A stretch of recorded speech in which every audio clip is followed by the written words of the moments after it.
চলেছি আমি পৃথিবীর বুকে আদি অনন্তকাল ধরে, যাত্রাপথের শুভ সূচনা অতীত কোন সে ভোরে।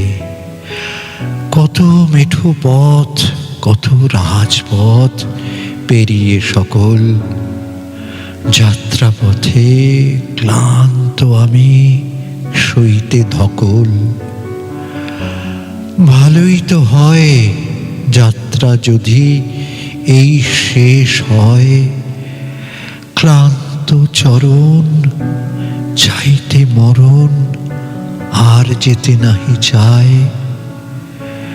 নদীর বুকে জীবন মাঝি শেষ দাঁড়খানি বায়, শত সহস্র আলোকমালা আলোকবর্ষ দূরে, ঝাপসা সকাল বৃষ্টি ভেজা কাল রাত্রির ভোরে।